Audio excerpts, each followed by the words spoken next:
The Tao of Self-Confidence, episode 566. Welcome to the Tao of Self-Confidence, where I share stories of amazing women who have discovered their inner journey to self-confidence. Visit our website at thetaoofselfconfidence.com. Your inner journey to self-confidence awaits.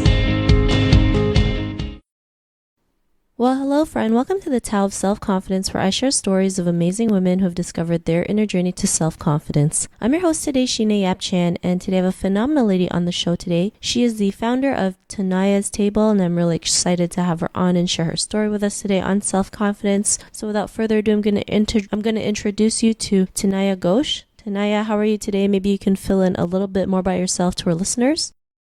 Hi, Sheena. Thanks for having me, first of all. This is exciting. So I am a food and travel writer and a content creator. I do PR consulting as well, among some other things. I love that I get to work on a variety of projects and that no 2 days are alike, which is very different from how I thought my life would be growing up. I got the good grades and I did all the right things in school and everything. And when I got to the corporate world, I just found out that it wasn't really for me. And so I decided to take a step back and start something on my own when my mom was diagnosed with an aggressive form of cancer. So I used my PR background and journalism background to create Tanaya's Table, which has very fortunately grown into a multi-platform brand that's ever expanding. So it's not the traditional thing you think you're going to do growing up, especially coming from a South Asian background. But I find it so rewarding to allow my path to lead where it has, even if it's sometimes harder to explain to people what I do. It's just that personal fulfillment that drives me the most. Thanks for sharing that. Tanaya, what's your cultural background? So I am South Asian American, Indian American. Thanks for sharing. That would be your favorite self-confidence quote. So my favorite quote is from Nelson Mandela, and this is just an abridged version because it's quite long and amazing. So it's, our deepest fear is not that we are weak. Our deepest fear is that we are powerful beyond measure. It is our light, not our darkness, that most frightens us. Your playing small does not serve the world. As we are liberated from our own fear, our presence automatically liberates others. Thanks for sharing that great quote. And, in your own words, how do you define self-confidence? So there are so many ways to come off looking confident in this digital age. I feel like it's really easy to look confident without feeling it. So to me, it's really an inside job. It's how you feel about yourself when you're in the presence of no one but yourself. Like when you're not on or when there's no external validation. Like, do you truly like yourself? Because you have to like yourself first before you can love yourself. We talk about self-love and all that, but I feel like it's such a journey that some people just get triggered by that word, loving yourself, because there's such a long path to it. And I think it's just important to set that intention to step towards that every day. And you have to love yourself to embody true confidence. If you're truly confident, you know you're worthy of all the good. So you naturally just attract that when you go out into the world. Thanks for sharing that great definition. I also believe self-confidence is an inside job. Gotta work from inward to express it outwardly. So thanks for sharing that. And what was your life like before your discovery of self-confidence?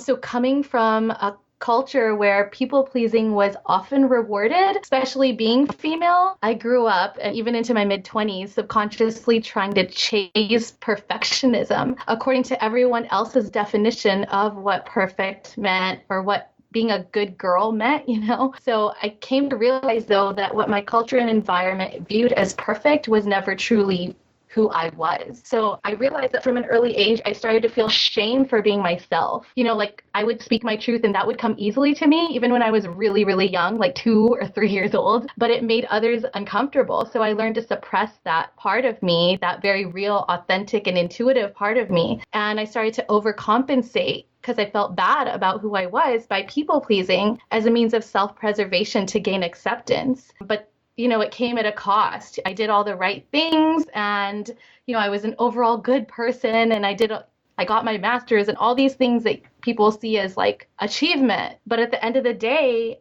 I just couldn't get away from that label of being quote unquote too much, having too many opinions. And, just because I couldn't conform to that silent, submissive female archetype. So I had internalized that. And that's where I think the root of my lack of self-confidence came. But over the years, through a lot of reflection and experiences, I learned that you can never be too much of who you really are. and we're all mirrors. So if you are being who you truly are and not from a place of ego, and that triggers someone else, then that's something that they're carrying, and hopefully they can use it as an opportunity to grow.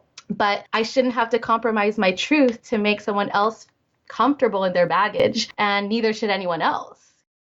Thanks for sharing that. And I think that's something we all go through, right? Especially the people pleasing and, not speaking out, especially, as Asian, being Asian women, we're taught to just, not make any noise, stay in the background, don't do anything crazy. And it hurts us, right? Because we feel like we can't express who we truly are. But what was that point in your life when you realized you were more than enough to go out there and be the person that you are today? What was that aha moment?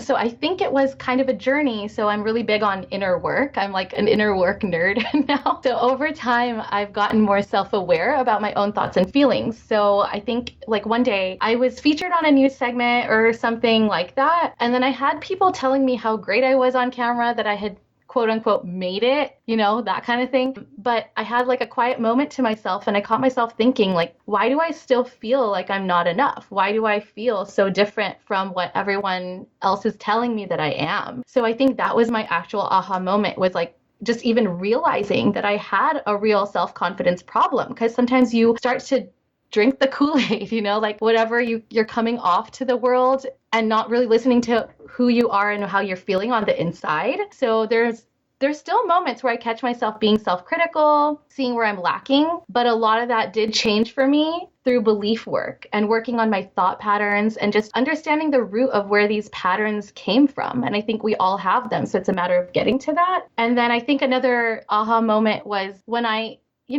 have this persona that I didn't mean to create, but people always tell me I'm so happy and cheerful and I laugh a lot. But when I faced a lot of tragedy and loss in my life, I struggled with sharing it with the outside world, because I thought that no one would care about my story if it's not a feel-good, fuzzy, warm thing. But I learned that by sharing my story, the good, the bad, the personal, it can actually help others. And I got really good feedback from it, and it just felt so freeing. And I learned that my story does matter and that I do matter, like as a person.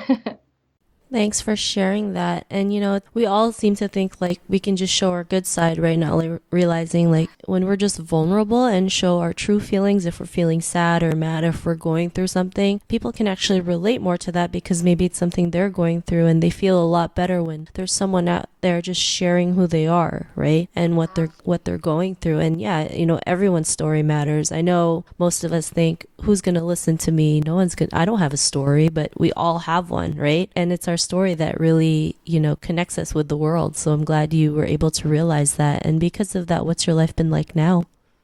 Yeah, so my life, it's liberating. It's like once you take that blindfold off, it's just like I feel like my life has expanded in so many ways and changed for the better. My relationships and the quality of people in my life, both personally and professionally, has totally up-leveled. Just learning to have healthy boundaries with others and learning to value myself. And it's just a total game changer, because you can never receive from the outside anything more than what you feel that you're worthy of receiving. So I feel more aligned in my work and my purpose. I'm learning to follow my joy and celebrate my wins more, which I think is also a big thing. Like you can't, in the Asian American communities, just not feeling free, especially as a female, to celebrate your wins and own your achievements. And so I've always been the what's next kind of person, just like, oh, that's great, I did that, but what's next, But I've learned that I'm worthy of being happy now and taking that time to just soak it in, and not just someday, because when will that someday ever come, right? So I'm so much more intentional about how I want to feel and what I want to create in my life, and just trusting the process, just being comfortable with the uncomfortable sometimes. Thanks for sharing that. And if our listeners were tuning into your episode and they were going through their own journey to self-confidence, what would be that one tip you would give to her? I think just spend time with yourself without distractions. Just really get to know yourself and become your own best friend. You're like, just learn to know that you are your number one, and that's not wrong. That's not sad. That's not selfish. We are more than the roles that we play in other people's lives. That's important, but you can't be your best self unless you feel your best self inside too, and you're your best self to you. Be kind to yourself and just, start with your beliefs and the stories you tell about yourself. Just get really self-aware. Listen to the thoughts that you tell yourself and get to the root of where they came from. Because we're not born judging ourselves. We learn to do that here. And just befriend your own shadow. Learn to honor the not so pleasant things, feelings, emotions that you go through, like fear that we tend to suppress. And I think just pushing yourself out of that comfort zone despite those feelings, that'll help your confidence grow.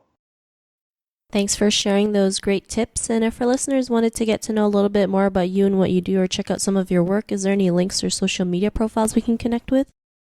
Yeah, so you can follow me on Instagram at tanayas.table. And to stay in the know about upcoming inner growth and self-empowerment programs I'll be launching soon and just tips and things like that, you can subscribe to my blog at tanayastable.com.